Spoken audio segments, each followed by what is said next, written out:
चलो बच्चों, तो आज हम लोग इंग्लिश में पोएम नंबर 5 देखते हैं। जो पोएम का नाम है द स्कूल बॉय। इसमें एक स्कूल बॉय जैसे अपने लिए ये पोएम गा रहा है और वो अभी थोड़ा सा उदास है, थोड़ा सा सैड है। सैड क्यों? क्योंकि उसे स्कूल जाना पसंद नहीं है। वो समर सीजन की यहाँ पर बात कर रहे हैं और समर सीजन में जो नेचर इतनी अच्छी तरह से खिल उठता है ना, तब उस वक्त उस स्कूल बॉय को नेचर के साथ रहना है और उसे स्कूल जाना पसंद नहीं है। तब वो अपनी फीलिंग ऐसे पोएटिक वे में यहाँ पर बताता है, पोयम के थ्रू अपनी फीलिंग यहाँ पर समझाता है। तो देखो, हम लोग उस बॉय की ये पोयम समझे कि द स्कूल बॉय वो क्या कह रहा है। जैसे देखो यहाँ पे वो कहता है कि I love to rise in a summer morn when the bird sing on every tree. क्या कहता है कि I love to rise in a summer morn, कि भाई मुझे समर मॉर्न, मॉर्न मतलब मॉर्निंग में, कि समर सीजन में मॉर्निंग में सुबह जल्दी उठना बहुत पसंद है। I love to rise when the bird sing on every tree, कि जहाँ पर हर ट्री, हर पेड़ के ऊपर बर्ड्स जो है वो गाते रहते हैं। जहाँ पर हर पेड़ के ऊपर बर्ड्स गाते हैं, ऐसी समर मॉर्निंग में मुझे जल्दी उठना बहुत पसंद है। The distant huntsman winds his horn. Distant huntsman, huntsman मतलब शिकारी, डिस्टेंट मतलब दूर, दूर कहीं आए हुए शिकारी। विंड हिज हॉर्न, हॉर्न मतलब कि एक तरह का इंस्ट्रूमेंट आता है, कि जहाँ पर ये शिकारी दूर कहीं अपने ये इंस्ट्रूमेंट बजाते हैं। And the sky lark sings with me. और स्काई लार्क, स्काई लार्क एक तरह का बर्ड है, वो कहता है और स्काई लार्क भी मेरे साथ गाता है। ओ व्हाट स्वीट कंपनी, कि देखो कितनी अच्छी कंपनी, कितना अच्छा साथ है।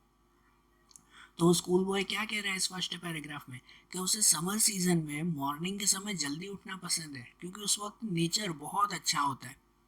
हर पेड़ पर आए हुए बर्ड्स वो गाते रहते हैं। दूर जो शिकारी होते हैं वो शिकारी अपना इंस्ट्रूमेंट बजाते रहते हैं। जो स्काई लार्क बर्ड है वो भी मेरे साथ साथ गाता है, कि इन सबकी कंपनी मुझे मिलती है।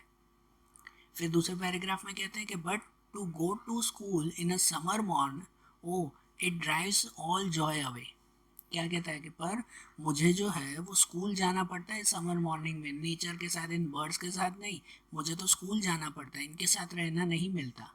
But to go to school in the summer morn, o it drives all joy away, कि भाई ये माय, कहते हैं ना ऑल जॉय, कि भाई मेरी सभी खुशी छीन लेता है।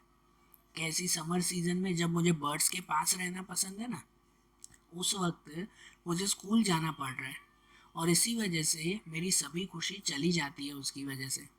Under the cruel eye outworn, the little ones spend the day in sighing and dismay. कहते हैं under a cruel eye outworn, कि जहाँ पर जो है एक क्रूअल आई, क्रूअल आई मतलब क्या, कि एक वो कहते हैं ना, क्रूअल किसे कहते हैं, निर्दयी जिसे कहते हैं, जो कभी दया ना खाते हो।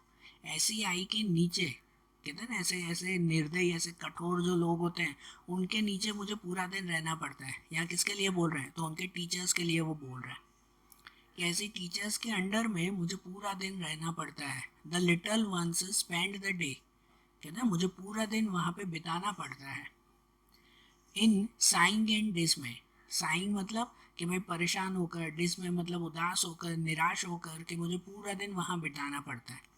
तो ये बॉय देखो अपनी फीलिंग कैसे बता रहा है, कि जहाँ समर मॉर्निंग में उसे नेचर के साथ, बर्ड्स के साथ रहना पसंद है, लेकिन लेकिन उसे स्कूल जाना पड़ रहा है। और ऐसे स्कूल में कि जो ऐसे बुरे लोग हैं जो कभी हमारे ऊपर दया नहीं खाते, उनके साथ मुझे पूरा दिन बिताना पड़ता है। फिर जैसे थर्ड पैराग्राफ में कहते हैं क्या, then at times I drooping seat.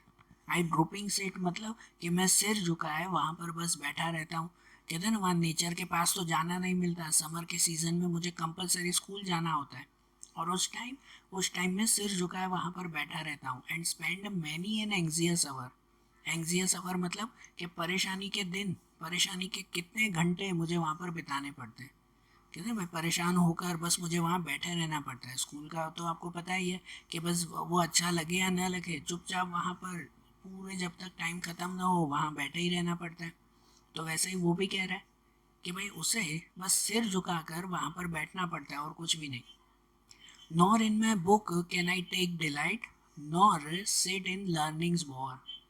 कहते हैं कि nor in my book can I take delight. Delight मतलब खुशी, कि न ही उसे उस बुक पढ़ने में कोई खुशी मिल रही है, उसे पूरा दिन वहाँ स्कूल में बिताना पड़ रहा है ना, तो ना ही उसे उस बुक में कोई खुशी मिलती है कि भाई उसमें पढ़ाई में कोई मज़ा आता है। Nor sit in learnings bore. Learnings bore मतलब कि सामने जो वो बोल रहा है, जैसे वो टीचर्स बोल रहे हैं, कि ना ही उनके बोलने में से कोई खुशी मिल रही है।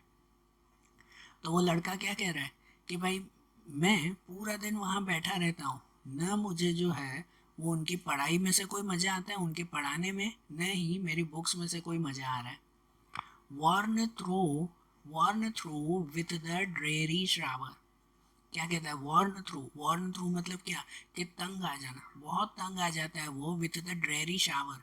ड्रेरी शावर मतलब कि बस उनके वो बोलते रहने से, जो टीचर्स कंटिन्यूसली बोलते रहते हैं, कहते हैं ना कि उनके शब्दों की जो वो बारिश, शब्दों की बारिश, वो ड्रेरी शावर, कि बस वो टीचर के बोल बोल बोल बोल बोल बोल करने से वो तंग आ जाता है।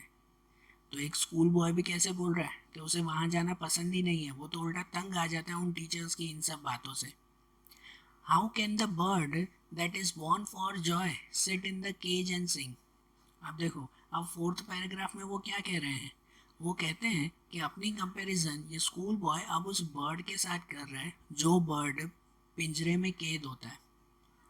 कि उनके साथ वो कह रहा है कि how can the bird that is born for joy sit in the cage and सिंग।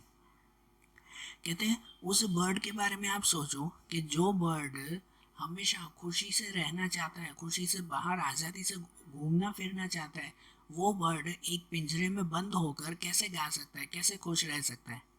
सही बात है ना, कि जो बर्ड को हमेशा, जिस पंखी को हमेशा बाहर खुले आसमान में घूमना फिरना पसंद है, खुले आसमान में उसे गाना पसंद है, उसे एक पिंजरे में बंद कर दिया जाए तो क्या वो गा पाएगा? नहीं ना। तो वही कंपैरिजन ये बॉय खुद के साथ कर रहा है कि वो भी तो इस स्कूल के पिंजरे में बंद हो चुका है ना। वही कह रहा है ना, how can a child when fears annoy but droop his tender wing.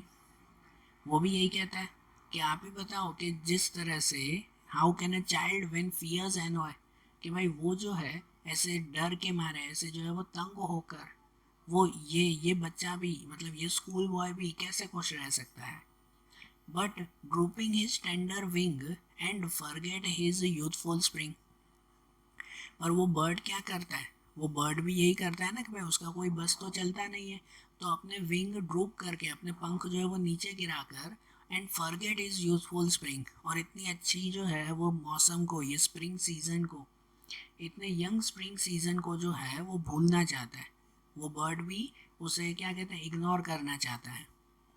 क्या कहने का मतलब इनका, कि जैसे वो बर्ड पिंजरे में बंद होता है ना, तो उसे वहाँ पर पसंद बिल्कुल भी नहीं आता, कि वो उसे न ही वहाँ पे कोई गाने की इच्छा होती है, वो तो उल्टा परेशान होता है ना वहाँ पर। ठीक है ना, क्योंकि उसे तो खुले में रहना पसंद है, लेकिन वो जा तो सकता नहीं, उसे कंपलसरी वहीं बैठना है। तो वो बर्ड क्या करता है, तो अपने पंख झुकाकर चुपचाप उसे भूलने की कोशिश करता है कि अब तो इस पिंजरे में ही रहना है और कोई चारा नहीं है। उसी तरह से ये बॉय भी खुद को कंपेयर कर रहा है उस बर्ड के साथ, कि भाई मैं भी तो इस पिंजरे में बंद हूँ ना, जैसे वो पंखी एक पिंजरे में बंद होता है, वैसे ही मैं भी एक पिंजरे में बंद हूँ। और मुझे भी अब कोई जो है वो रास्ता नहीं मिल रहा है कि मैं इसमें से कैसे बाहर निकलूँ, कंपलसरी यहाँ बैठना ही है। इसलिए ये लड़का भी सिर झुका है, चुपचाप यहाँ पर बैठा हुआ है और बाहर की अच्छी सीज़न को भूलने की कोशिश कर रहा है। कि जैसे वो बर्ड चुपचाप पिंजरे में बंद होता है, वैसे ये लड़का चुपचाप स्कूल में बंद है। और आखिरी में वो कहते हैं, लास्ट पैराग्राफ में कहते हैं, O father and mother, if birds are nipped and blossom blown away. तो ये अब क्या कह रहे हैं, कि आप खुद की कंपैरिजन है ना, अब नेचर के साथ कर रहे हैं। इससे आगे वाला पैराग्राफ में उसने खुद की कंपैरिजन बर्ड्स के साथ की थी, अब वो खुद की कंपैरिजन जो है वो नेचर के साथ कर रहे हैं। क्या कह रहा है वो, कि वो फादर एंड मदर, अपने फादर मदर, अपने पेरेंट्स को वो कह रहा है कि if birds are nipped, nipped का मतलब कि तोड़ देना, कि जो बर्ड्स होते हैं ना, जहाँ से नए फ्लावर्स निकलना शुरू होते हैं, वो बर्ड, फ्लावर के छोटे छोटे बर्ड, बस वहीं से ही तो वो बर्ड पूरे के पूरे फ्लावर निकलते हैं ना, बराबर ना।